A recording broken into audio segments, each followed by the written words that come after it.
Aaron, good to see you here. Great to see The you. walls miss you. Thank you, Mr. Chairman. Members of the committee, friends, former colleagues, it is always great to be back in this august chamber. This is actually my first time giving committee testimony since retiring from the House, but I wanted to come out here to make a simple request for you to please do what you can to help get this legislation passed.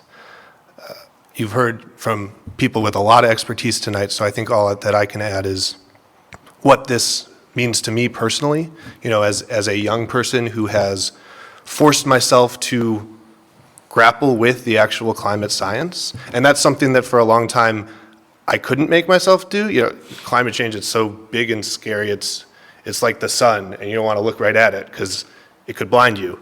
But I made myself look at it, and friends, the facts, and these are facts, right? This is not political, this is not partisan. These are facts from the IPCC, from NASA. And the facts are truly terrifying. I mean, as Justin was saying, the climate system determines everything that happens on the planet. It determines how hard the wind blows. It determines how strong storms are. It determines how high the ocean is. It determines how much food we can grow. It determines how much water there is for us to drink. And the fact is that right now, our planet is hotter than it has ever been while there were humans around to walk on it.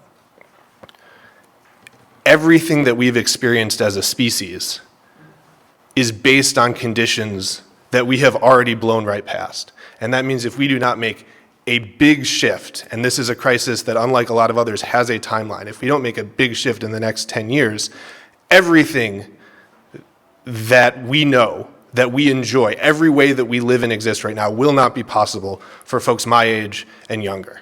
And so I wanted to tell you what this means personally, and it's, you know, it's kind of hard to talk about some of these personal things, but for me and so many people in my generation and younger,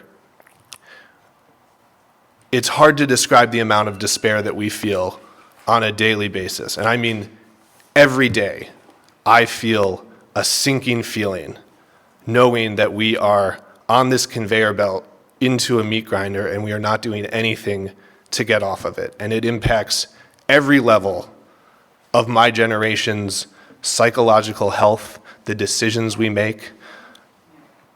My wife and I got married 2.5 going on 3 years ago. Some of you were at our wedding. We would like to have children. We have not had children yet because we are not sure that it is a morally acceptable thing to bring children into a world that, if we do not pass legislation like this, will not be livable within their lifetimes. So as a friend and former colleague, I want you to know,